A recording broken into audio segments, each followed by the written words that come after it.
Mathurin. Ooh, got him. Count the basket and a foul. Shake him up. What is up, Pacers Nation? You're listening to the Pacers Post Up, brought to you by the brothers of basketball, Brad and Ryan. Pacers get the win in Dallas over the defending Western Conference champions behind a strong fourth quarter performance again from guard Bennedict Mathurin.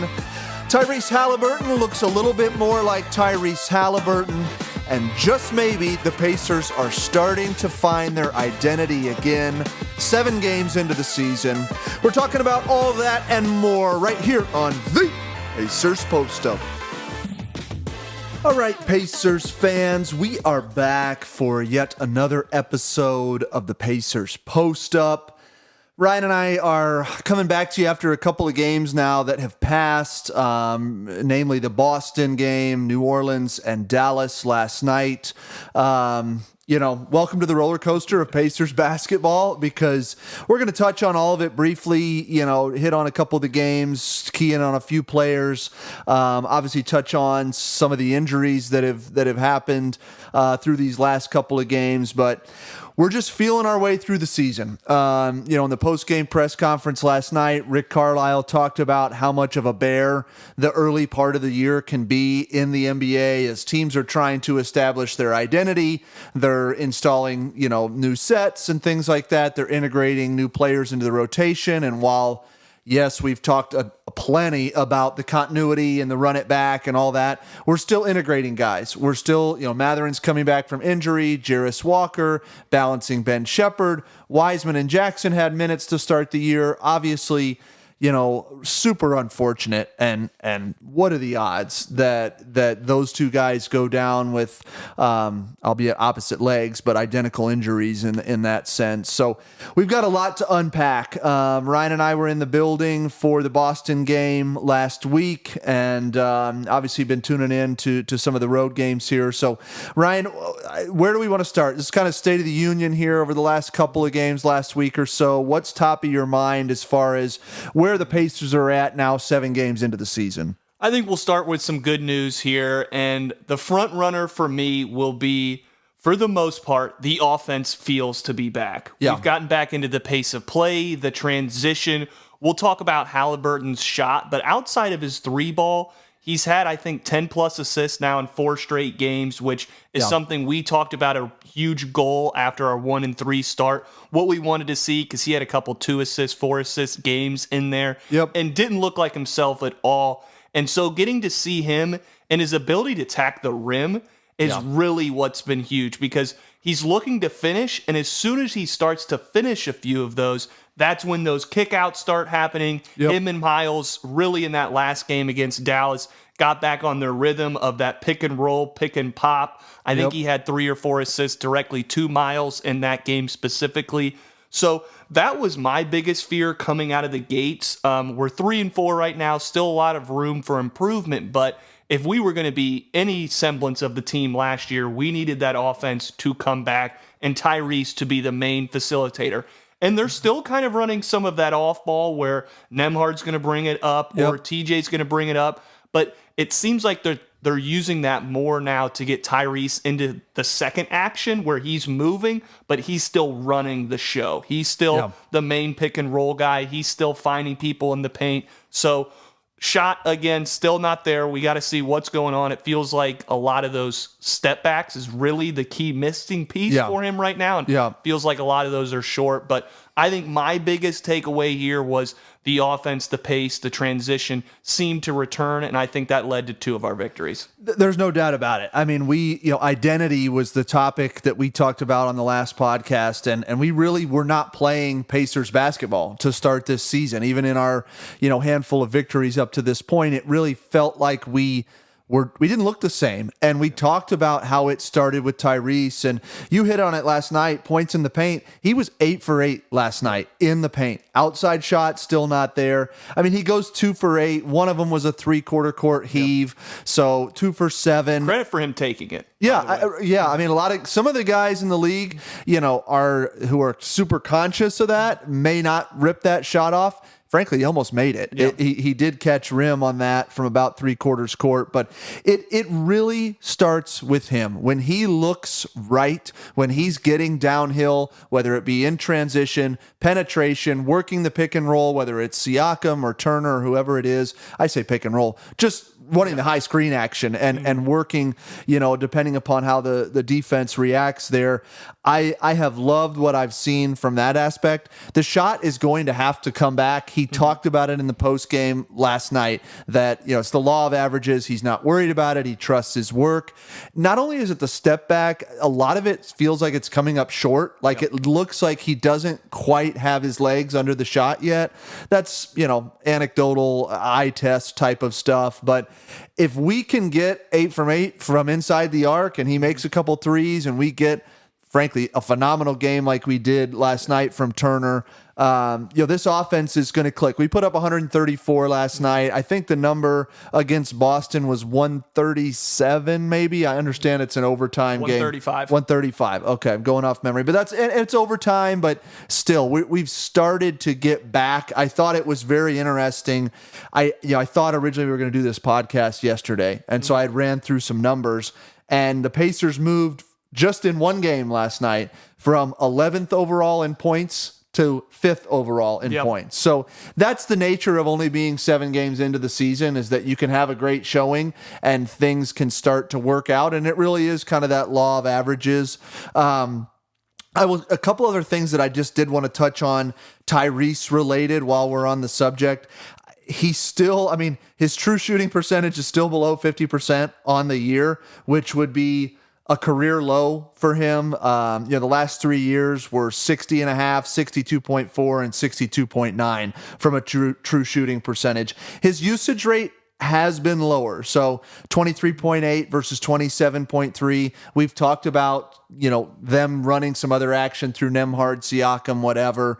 But I feel like it's going to come around. We're getting back to, I think, what we all want this team to be, which is up and down the floor, dictating the pace, not just settling to play at the pace of whoever, is the opponent of the night. So, yeah, I know it's a lot about Tyrese, but he's the main factor. The reality is there's been a lot of other guys that have stepped up too in this stretch. So I don't want to lead the horse to water, but who else is top of mind for you over the last couple of games?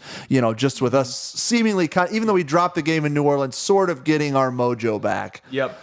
It's got to be Mathurin, I think, the next talking point. As much as Siakam, really Siakam's probably the, lost horse in this race. He's just been so steady. And because his game is so consistent there's almost less to talk about, because on a night in basis, he's been our best player this season. Yeah. And led the plus minus last night. So, but just more of the storyline and what we need. I've been really excited by Mathurin's recent play, and that's not shocking to anybody. That Boston game was probably his best game of his career, if not up there. And that's not just on the scoring front, but also defensively. He had some good moments and finishing. And the one thing I'll really say that has excited me about Mathurin, and this was particular to the Boston game and last night's game against Dallas. Each game, I thought he started off slow and off. Yeah. And he was misreading things on defense. Last night against the Mavericks, he got pulled. Well, not pulled, but he had 2 early fouls. Yep. Just didn't seem like in the flow. I think he only had maybe 2 points going into half. And that's the Mathurin we worry about. But his ability to bounce back this year in the same game, which is the key. Not just having these whole games where he disappears, can't get in a rhythm, but getting back into it. You saw last night, that fourth quarter, we had the Detroit game to open the season where he had double digits in the fourth. I think he had 9 maybe in the fourth last night, including but it's some huge buckets. 3, which we're going to get to Pacers maybe closing the games being the downside right now, specifically the Boston game. But even last night, it teetered a little bit, and he hit a corner 3 just eyeing Luka right in the face, basically, and right over him. And so I've been really impressed. He's attacking the glass, and I know you've got some rebounding numbers over there I'll let you get to. Yeah. And not only that, he's had some assists here. He's in the flow still. Every once in a while, he feels a little ball stoppy, but that's going to come with the way he plays and his ability to attack the rim. So it's never going to be perfect on that.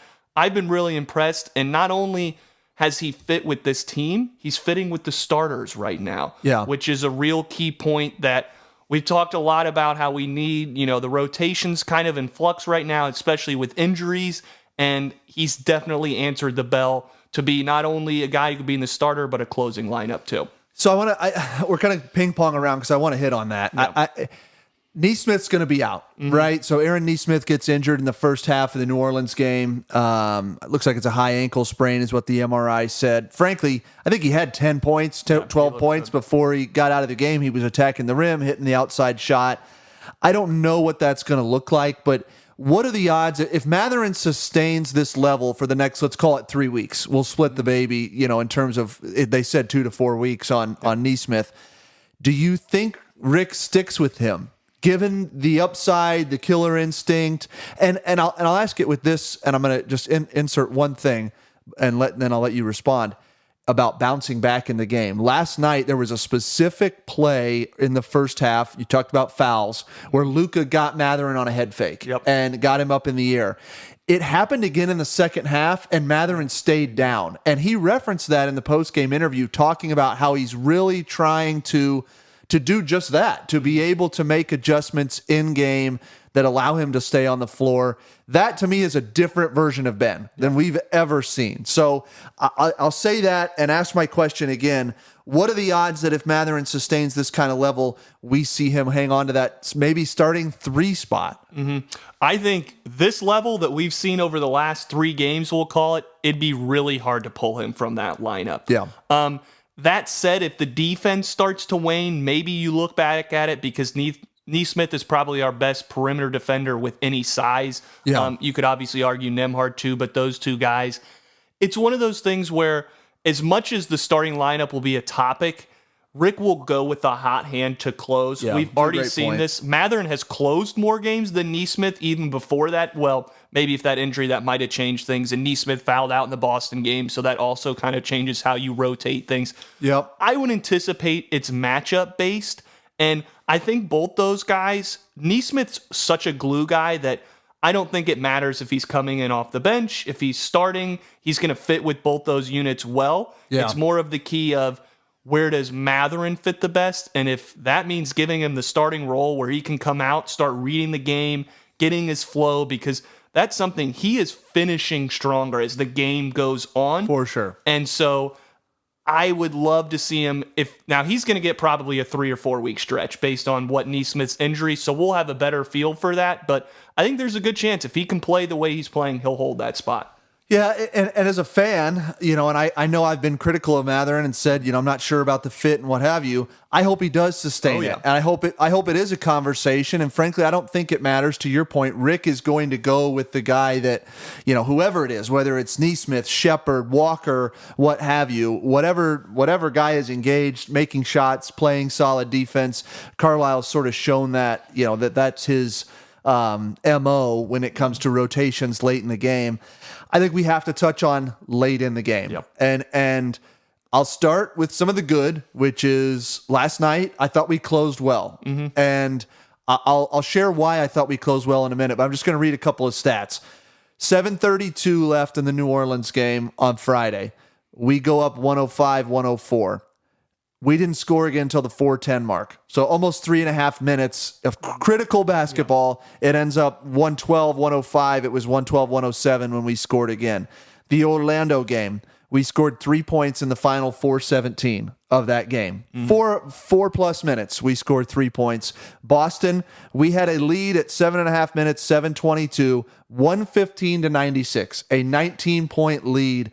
Now, I guess before we go to, yes, we won in overtime and what happened last night, what are you seeing? Why have we struggled so mightily to close some of these games? That doesn't even get into the, let's talk about the Philly game or what have you. I mean, there's, what's the breakdown in your mind? The ones where we've struggled to close, turnovers have been a big key. We've seen a couple really sloppy plays where people dribbling off their foot or just throwing it out of bounds, misreads. My personal opinion, at least on the offensive end, and a lot of those numbers, we go through these cold stretches late, is we get out of everything we were doing before. Yeah. We dribble up. It's almost like, okay, we've got, and this was very evident in the Boston game specifically, where we would get up and we would try to really slow it down, and then you're really just running one action late in the shot clock, whether that's a Tyrese and Miles pick and roll or just throwing it to Siakam in the mid post and letting him go to work. And those are okay at times, but those are more used for we are about less than a minute to go. Yeah. We need, as we're closing from the 7-minute stretch, the 4-minute stretch, even going into that, last 2-3 minutes, keeping that pace, keeping that tempo, because that's how we beat people, and teams want us to slow down. Our half-court offense is good, but it's not as elite as our pace offense is. And so we've seen a few times where we just really get in our own way there, and then it just starts to fade. And I know one I'll let you hit on because we talked about it, the game was ball pressure has been an issue late too. There's no doubt. I mean, we've seen... Hell, Peyton Pritchard looked like a monster against us in terms of our guards late in that game, hounding us. Between him, they didn't even have Drew Holiday in the game. Yeah. It was him, I think, Jaylen Brown, Tatum. I forget who else they had in. Keita? Yeah, Ikeda, whatever his name is. I mean, they stuck with the guys that were playing well, and some of that maybe it's early season rust. Maybe it's, Tyrese doesn't have the greatest handle. Did you see the Austin Rivers comments about that? No, I didn't. Yeah, Rivers was on a podcast talking about Tyrese versus LaMelo Ball and how, Tyrese doesn't really have the best handle. He kind of just crab dribbles, and he doesn't really have anything, doesn't have a go-to move. He was kind of criticizing him for some of the late game shots, the hezzy up and under type of stuff, where he was saying, Ball's got a little bit smoother. Whatever. I still think Haliburton's a hell of a lot better than LaMelo Ball, but here nor there. Tyrese has struggled, particularly when the game slows down, the ball pressure increases, they're picking up three-quarter court, and he's not running to get ahead of the play. Mm-hmm. And what I was going to say a couple minutes ago is 100% what you just outlined, which is I think the reason we were able to close last night was tempo. We did not lose our pace. We did not lose the pressure. We continued to get out in transition off of rebounds, whatever. We did rebound the ball better. Yep. I think that is so critical to us playing with more pace. I pulled it. We were 26th in rebounding before last night, 23rd after last night. So again, you have a good night. We end up winning the glass by, I want to say it was 46-38, something like that. I on the think glass. Rick said that the 3 games we've won, we out-rebounded them. The 4 games we lost, we've not. And that leads to a whole nother conversation, for a couple of things. A, we're third to last in the league in terms of field goal attempts by opponents. We're getting killed on offensive rebounds. Too many rebounds going, and creating second chance opportunities. You're not going to be able to sustain a lot of that when you give up secondary looks. But now we're going to have to figure out a way to do this without James Wiseman, without Isaiah Jackson. We saw last night, obviously Neesmith's out. We saw a 9-man rotation last night. Small ball 5 with Obi, Siakam, letting Walker kind of float between the 3 and the 4. Are we going to just play this thing out and go small and try to get maybe Walker some more minutes in this spot? Or I've got a list of names right here that is pretty rough. I mean, frankly, JaVale McGee's at the top of my list. So what do you think we're going to do now that we've pretty much lost all of our depth at center? Yeah, we talked in our preseason podcast about what the rotation looked like, and we did throw out the idea that what we thought could be the rotation actually is what we saw last night, Correct. Minus Neesmith, where running Obi and Siakam both at small ball 5s throughout the game. But it does definitely open you up to, Wiseman and Jackson were our 2 best rebounders. Yeah. At least Wiseman with the strength to actually move somebody, and Jackson with the ability to just jump up. Yeah, and athleticism. Yeah, for sure. And Obi's big, so he can at least move people under the paint. He's not always great at what I would say like Mathurin and Nesmith, where they jump up and pinpoint the ball. So Yeah. I don't know the answer to the rebounding solution. And even if we want to roll with that rotation, you have to have another big, because as soon as Miles drops, I mean, and we've already seen him miss a few games, and knock on wood that anything serious happens, but he's not playing the rest of the way. We have to have some other big. And so let's go through that list real quick. I had a few in mind as well, so I'd be curious to see if there are any overlapping. I mean, here's, in terms of unrestricted free agents, this is no trade. This is JaVale McGee, Mike Muscala, Chimeze. Yeah, I'm sorry. He's actually not terrible. Yeah, Boban, Harry Giles III, Bismack Biyombo, Damian Jones, Moses. I can't read my own writing. It's all good. Some of these guys I don't even know. JaVale McGee is obviously a character. Yeah. Biyombo's got to be a million years old. Yeah. JaVale McGee, athletic, big, would help. Again, I'm looking at these as much as maybe like third string emergency guys. Yeah. Jabezi Metu, you mentioned, he was a Kings player. I watched him after the Sabonis trade just because I liked watching that team afterwards. And I didn't know he was actually unrestricted. He would be probably the one I'd go after on that list. He's still a little bit younger, too. Okay. Got some size, not great, obviously. All of these players who are unrestricted going in. There's a reason that they're not on a roster. Yeah. I think it has to be addressed, and we're not cap gurus or how this works. I believe there's some sort of, player exception, injury player exception. There is. Yeah. And I'm gonna assume they would file for that. I think it frees up somewhere around $2.2 million, something like that. It has to do with whoever they make the injured player exception on. It has to do with their cap situation. So if they did it on Jackson or whatever, it would be some sort of percentage of that. Again, that's, kudos to Tony East. Yeah, Go listen to Locked On Pacers, because he'll have more information on that than we will. But I agree with you. I think we have to bring somebody on the roster, right? Because you've got to have another big body. But I would not be shocked to see us, whoever that signing or trade acquisition may be, I would not be shocked to see us rarely utilize them and go with something similar to what we saw last night. Obviously, if you're going to play, if you're going to play a 76ers team with Embiid or the Nuggets with Jokic or what have you, you're basically at that point mirroring Miles' minutes to that player. That's the only real hamstring that probably, because Obi's not going to be able to handle those guys, Siakam. We'll have to see how that goes. I did, I'm kind of ping-ponging back and forth, but we talked about Mathurin before, and I meant to make this point. 11 rebounds against Boston, 6 rebounds against New Orleans, 7 last night in Dallas. If we can get that, understanding that Siakam's going to float around that 6, 7, 8 number most games, if we can get our guards active on the glass, it makes a world of difference. And it's going to help us improve defensively. If we can get rebounding, we're still 27th in points allowed. That was actually, that didn't move between, last night and prior to. 4th in assists, though. I mean, we're kind of right where we thought we were. And the coaching staff harped on defense and rebounding coming into this year. And when we haven't done those things, it's been why we've lost games. And I think it's why we've kind of struggled to find our identity, a little bit there. So now we got to look ahead. We've got a home game against Orlando coming in. I think that's tomorrow night. Paulo Banchero's out. He's got some sort of oblique injury. That actually brings up one other thing I wanted to touch on. I am so sick of guys having like record nights on us. Okay. I mean, it's out of control.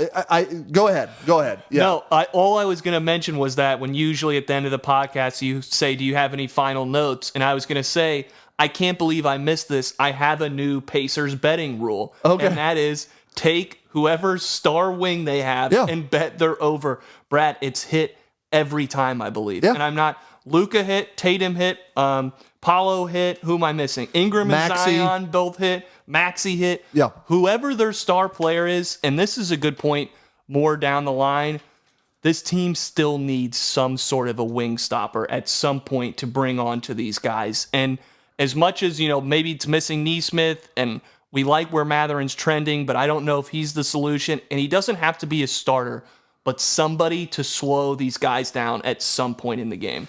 Well, I'll say a couple of things on that. I agree with you 100% because we can go down the list.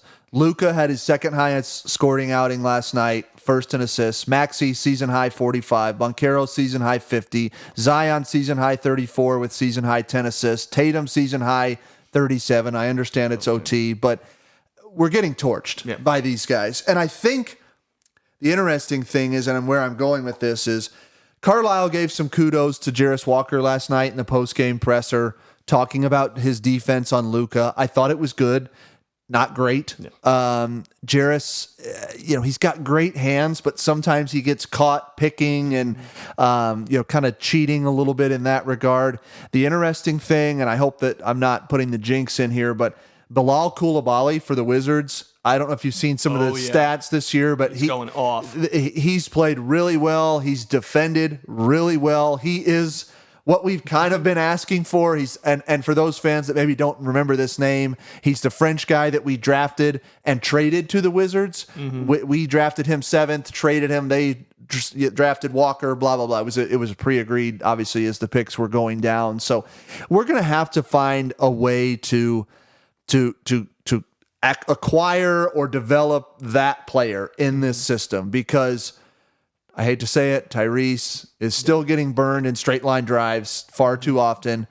Nembhard and Nesmith, as great as they are undersized. Same with Mathurin, frankly. Mm-hmm. He's not much more than 6'5", 6'6". Doesn't really have the length of an elite perimeter defender. So we're going to have to get off of this Maxey, Banchero, Tatum, Luka, everybody going for record. Zion. Cade had like 28. Cade had 28 against us in the first game. I did look that up too. It's just, you can't sustain that. I mean, you really can't when these guys in this league are too good. When they get hot, I mean, that Banchero performance in the first half, he couldn't miss, and we had no answer for it. So it's going to be something that we have to look at. Maybe that answer's in the building with a guy like Jarace Walker, but we're going to have to see a little bit more from him.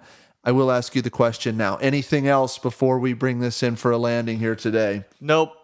Just a little bit more on that. That trend continues from last season, too. Yeah. We talked about it on this pod, how the Stars were torching us last year. We saw it in the playoffs, how they did it. Dame, Brunson, and Middleton, obviously. So it's something that I like your idea of, building it in, but at some point, and again, he doesn't have to be thrust into the starting lineup, but someone to throw on these guys to cool them off a bit. Yeah, there has to be that player on this roster. I don't know who it's going to be, but they're hard to get because nobody. When you have one, you don't give them up. You don't give them up. It's why. Who was it for the Timberwolves? Jaden McDaniels. Yeah, just got a massive contract. Suggs gets a massive contract for Orlando. Some of these guys that don't really scream max level player guys are getting money because they provide that trait. So something to keep an eye on. Obviously, it'll be a little bit of a different Orlando dynamic here coming in on Wednesday, but then I believe we've got the Knicks at home on Sunday, the 10th. So that'll certainly be a test. One other thing on that. Any credence to the Giannis rumors? Do you think, because the Knicks have been rumored as they're interested. Yeah. Do you think Giannis ultimately asks out if they can't figure things out in Milwaukee? I think they're 1-6 right now. This year or potentially down the line? I'm saying, this year or down the line. He's been one of those guys that said, I want to be in Milwaukee. They won the championship, obviously, but I don't think it's working there. He is ultra competitive, and I don't know if Giannis will be happy ever being on a team that is competing as poorly as they are. And I mean, we have their number. They're dead last in the East. Dead last. 1-6, dead last. So to answer, yes. I don't think it'll be this year. I think that's too early. I think, not to say he's got an agreement with Dame, but I'm sure they've talked through when he got traded. It's only a year or two together. But we've seen, when teams like this, the Suns, make these deals, it depletes their bench. And we're going to see this soon with New York, because any of those young guys that come through, they're going to have to lose. And so when that happens, and then all of a sudden Middleton's out and Dame's not what Dame used to be. Man, they're in a tough spot. That trade looks terrible now. Oh. I mean, you can't. It's almost like I'm going to make a really silly analogy, but set aside the last 3 games for Ben Mathurin. Okay, let's just set that aside because he's upped his level, certainly. I think of it almost like Ben Shepherd, Ben Mathurin is the Dame Lillard, Drew Holiday. Like Dame Lillard gives you all the flash, Dame time. Obviously, he went off on us last year, but would you not rather have Drew Holiday on your team right now? I mean, I don't know how you argue that Dame makes them a better team. I think it's clear that he does not. And I'm obviously a Ben Shepherd fan. I'm just trying to make a point here that trade looks really rough. Doc Rivers, yikes. So that'll be interesting to watch because things have not exactly started off the way that we thought. I mean, let's run down the top 4 in the East. Cavs, Celtics, Heat, Knicks. That's where we're at right now. Yeah. Cavaliers are playing unbelievable basketball. Yeah. So, maybe they made a coaching change. Yep. So maybe they knew more than we thought. I thought it was a little weird that they got rid of JB Bickerstaff, who's now with Detroit. Kenny Atkinson, is that right, for Cleveland? So anyways, we're getting off topic here a little bit. We'll be paying attention here through the latter half of this week. Probably get back at you guys early next week after the Knicks game on Sunday. And appreciate you guys listening. We'll get at you soon.